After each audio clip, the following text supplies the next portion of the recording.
温暖的金黄色。新年快乐！这是我的新书，希望大家都喜欢这本新书。这本书呢，是我去年1年辛苦，真的写得非常的辛苦，但是出来了。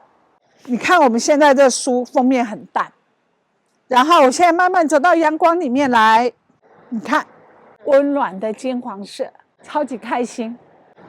阳光越强烈，它的颜色越深。我非常的开心，看到这本书的时候，真的是出乎我意料之外的好。然后我就觉得哇，这么棒的一本食谱是我写的吗？后来想想，好像都是大家的那个群策群力哈，让这本书这么精彩。我超喜欢这个封面，非常的喜欢。慧光师傅那时候说，这本书封面就要给人家一种温暖的感觉，让人家吃了感觉好吃又温暖又开心这样的。尤其是喝到南瓜，冬天喝那个浓浓的南瓜浓汤，真的是又温暖，然后又觉得整个全身都软和和的，又觉得好幸福。我这里面都是写了一些属于家常菜。为什么要家常菜？我是希望每个人都可以很轻易的上手，为家人准备一餐，又好吃又营养。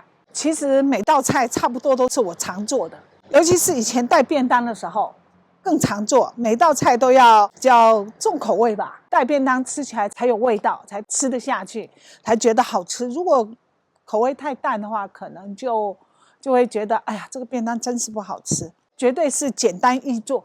我最喜欢，我不知道我不能说我最喜欢吃什么，我就觉得每次面对这一餐桌上的菜的时候，好像都很好吃，每道菜都有它的滋味，都好吃，然后每顿都吃饭吃的超香的，然后就觉得自己很幸福。其实就是很简单的季节料理，季节的蔬菜而已，但是我就觉得好吃极了。为什么叫陪人家？当时我也蛮纳闷的，就是写来写去，写到最后我就发现，好像都是围着我个人打转转嘛，好像一本自传一样。觉得我到这个年纪我最回忆的、最温暖的，就是小时候妈妈做的料理，简单但是充满了温暖跟爱。到现在让我这么的正向积极，我想就是一个小时候妈妈给你的感觉。所以这里面除了食谱，还有我这几十年做菜的经验，对我影响比较多的一些事情。那只是尽我自己就是说所有的能力，我想把我这几十年的一个做料理的一个做一个妈妈，做一个家庭主妇的一个经验，希望能够跟大家一起分享。我的食谱的那个材料不是非常的精准，我个人的性格比较粗疏，然后比较自由，我比较不喜欢自私化，我都希望每一个人拿我的食谱做一个经验。我希望你自己用自己的喜好加点少一点，觉得那都是自己的创意。因为你的酱油盐巴其实它的咸度甜度都不一样的，然后你的材料的甜度也是不一样的，所以你一定要试着把自己的味道抓出来，掌握出来。味道呢，你一定要调出你自己心里的味道，心里面想的，不是这个一词那个一词。然后你要试，你试出自己的味道，你才会感动别人啊。然后做出你自己好吃的、温暖的妈妈味道的料理，爸爸的味道，让小孩子长大以后对你怀念不已。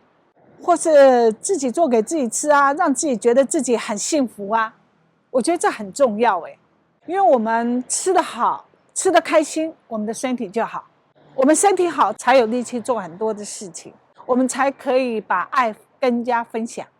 翻一下我的书给大家看，这是我小时候记忆最深刻的一道菜，因为从最爱吃到怕，因为妈妈天天做。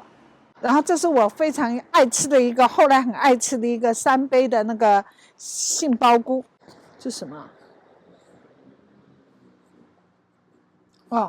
这是萝卜干。这是我最爱，就是种菜，可是一直种不好。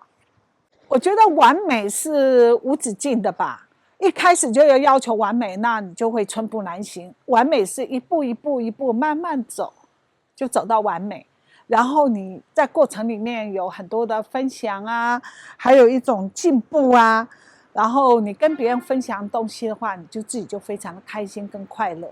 这就是我的新书，希望大家都喜欢。我自己看完一遍以后非常喜欢，我写完的时候我是有一点怀疑，这个有人要喜欢看吗？可是书出来以后，我自己看了一遍以后，我觉得我还蛮喜欢的。可以在菩萨室订购，我会把订阅的那个资讯放在下面的资讯栏，或是现在可能书店也有吧。谢谢大家，祝大家新春快乐，拜拜。